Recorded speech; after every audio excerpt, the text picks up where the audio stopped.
Livro de Mateus. É muito apropriado que dentre os evangelhos esse seja o primeiro, servindo assim de introdução ao Novo Testamento e a Cristo, Filho do Deus vivo. Embora o autor não pareça identificado por nome no texto bíblico, o testemunho unânime de todos os antigos pais da igreja a partir de cerca de 130 d.C. é que este evangelho foi escrito por Mateus, um dos 12 discípulos de Jesus. Enquanto que o Evangelho segundo Marcos foi escrito para os romanos e o Evangelho segundo Lucas para Teófilo e demais crentes gentios, o Evangelho segundo Mateus foi escrito para os crentes judaicos. A origem judaica deste evangelho se sobressai de muitas maneiras. Por exemplo, ele apoia-se na revelação, promessas e profecias do Antigo Testamento, para comprovar que Jesus era o Messias de há muito esperado.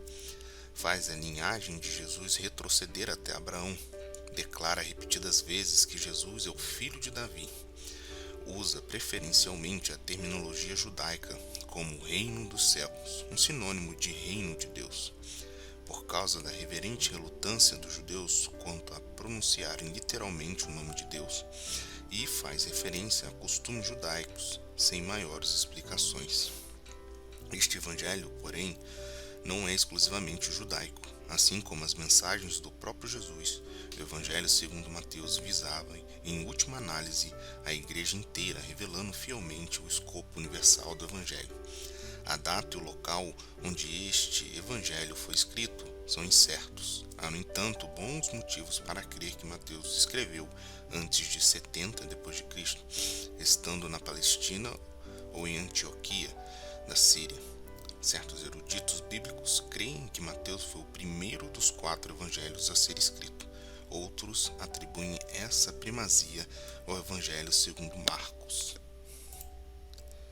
Mateus escreveu este evangelho para prover seus leitores de um relato da vida de Jesus por uma testemunha ocular, para assegurar aos seus leitores que Jesus é o Filho de Deus e o Messias, esperado desde o remoto passado, predito pelos profetas do Antigo Testamento, e para demonstrar que o reino de Deus se manifestou em Jesus de maneira incomparável. Mateus deixa claro para seus leitores que Israel, na sua maioria, rejeitou a Jesus e ao seu reino e se recusou a crer nele por ter ele vindo como um Messias espiritual e não político, e que somente no fim do presente era que Jesus virá em glória, como Rei dos Reis para julgar e governar as nações.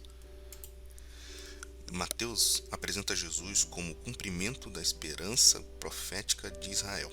Ele cumpre as profecias do Antigo Testamento, a saber, o modo como Jesus nasceu, o lugar de seu nascimento, o seu regresso do Egito, sua residência em Nazaré, como aquele para o qual estava predito um precursor messiânico, o território principal do seu ministério público, o seu ministério de cura, a sua missão como servo de Deus, os seus ensinos por parábolas e sua entrada triunfal em Jerusalém, a sua prisão.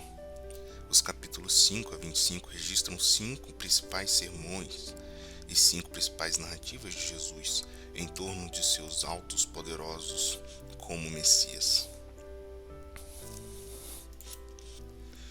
Os 5 principais sermões são o Sermão da Montanha, instruções para os proclamadores itinerantes do reino de Deus, as parábolas a respeito do reino, o caráter dos verdadeiros discípulos do Senhor e o Sermão do Monte das Oliveiras, a respeito do fim dos tempos.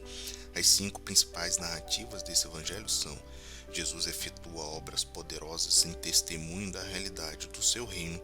Jesus demonstra mais profundamente a presença do reino. A proclamação do reino provoca oposição diversa. A viagem de Jesus a Jerusalém em sua última semana ali. E a prisão, crucificação e ressurreição de Jesus dentre os mortos. Os 3 últimos versículos desse evangelho registram a grande comissão de Jesus a seus discípulos. São 7 as características principais deste evangelho. É o mais judaico dos 4 evangelhos, contém a exposição mais sistemática dos ensinos de Jesus e do seu ministério de cura e libertação. Isto levou a Igreja do século II a usá-lo intensamente na instrução dos novos convertidos. Os 5 sermões principais já mencionados contêm os textos mais extensos dos evangelhos sobre o ensino de Jesus durante seu ministério na Galiléia e quanto à escatologia, as últimas coisas a acontecer. Este evangelho, de modo específico, identifica eventos da vida de Jesus como sendo cumprimento do Antigo Testamento, com mais frequência do que qualquer outro livro do Novo Testamento. Menciona o reino dos céus, reino de Deus, 2 vezes mais do que qualquer outro evangelho. Mateus destaca os padrões de retidão do reino de Deus. O poder divino ora em operação no reino sobre o pecado, a doença, os demônios e a morte. E o triunfo futuro do reino na vitória final de Cristo nos fins dos tempos. Mateus é o único evangelho que menciona a igreja como entidade futura pertencente a Jesus.